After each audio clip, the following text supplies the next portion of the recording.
undercard.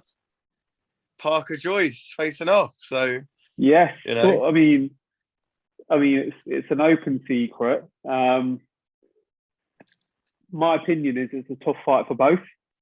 yeah, Because Parker's come off a war with Wichazora the second time round. Joyce is itching to go as well. I couldn't call it, to be fair. But how did this one come into fruition? I mean, was it always Parker? Well, nah, it wasn't always Parker. We had fans will be delighted to know that it is Parker after I say this name, but we had Manuel Shasta penciled in. But oh, really? Okay. Yeah, basically, what the reason is, it's going to be for the WBO interim. So, I mean, the winner of AJ Usyk has to fight within a certain amount of months. So, kind of had to take it, number one. And number two, Joe beat Dubai, he's beat Takam. Surely that's kind of the next level. Joe's not getting any younger. He ain't no spring chicken himself. Even though in the gym he kind of is, actually. But, this age-wise, he's not. You got to take these kind of fighters getting paid a lot of money. Fair play to Frank Warren. He's putting up the purses again. And, it's about these big nights and it's about these big victories. Parker's a big name in the UK and in the US and obviously in not Australia, New Zealand. It's big rivalry, isn't it? Well, in Australia as well. Let's be honest. Let's be honest. In Australia as well, he's in Australia. He's a name worldwide. He's a big name worldwide. And you know what? He's an arena filler. He always fights in the big packed out arenas. He always comes to fight. He always puts a good account of himself. He's got some very good wins under his record. And it's a superb fight. Outside of those names that have already got a fight, your Dylan Whites, your Anthony Joshua, he's very close to being announced with Usyk. And outside of your Furies and whatnot, who else is there really for us to fight? There's no one really. Who is world level? Number one versus number two in the WBO. There isn't really anyone. Obviously, in an ideal world, we'd have liked Joe to have a warm-up fight. That's what I was talking about with Shah, which was meant to have in February for the injury. But you know what? You can't, that's done now. We can't change that. So, but I believe that Joe walked through Joyce Parker and will be the first to stop him. I feel like you watch Joyce Parker and every fight he has, he takes rounds off. And that's just because of his engine. He lacks an engine. So you do that against Joe Joyce, I promise you, he will get rendered unconscious. And I don't mean that disrespectfully or rudely. It is a fact.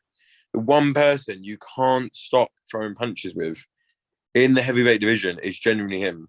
Genuinely. There's not another one that's got an engine like him. So that's his main threat and his main asset against anyone. And he's got many other assets. That is his main asset. That's no secret either. So I think we're in for a great fight. I can't wait for it, to be honest with you. Joe's training well. Had his first spar today, back actually.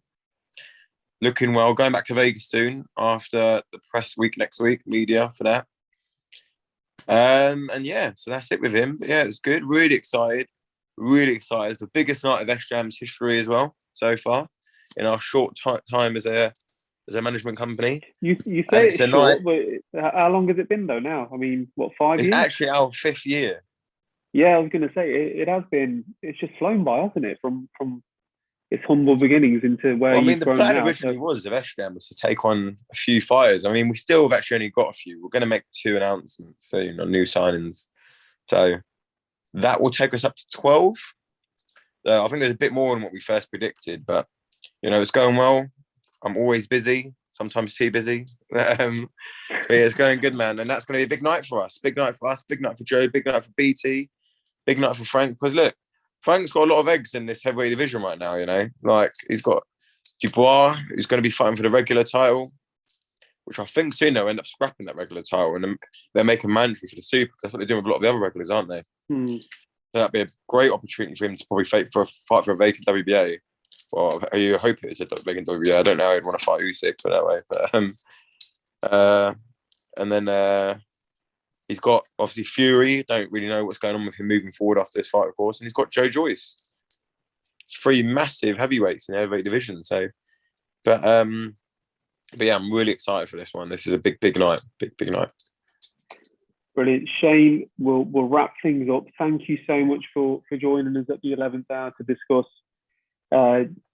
Joe versus Joe, should we just say, when that gets announced. Fury versus White, and hopefully we'll see each other again tomorrow amongst the 94K over there. That's it, mate. Top man. Thanks. I appreciate it, mate. Yeah. Cheers, mate. You take care, buddy. See you in a bit. For the video, feel free to hit the like, subscribe, and share. As always, if you want to support us to the next level, head over to the patreon.com/ThaBoxingVoice. We have tons of exclusive from Border Wars, Entitled, betting shows. The list goes on and on and on. But in addition to that, if you guys have questions for fighters, trainers, and promoters, this is where you can submit them. We will run out, get these questions answered, and put it back on the show just for you guys. Appreciate it. Peace.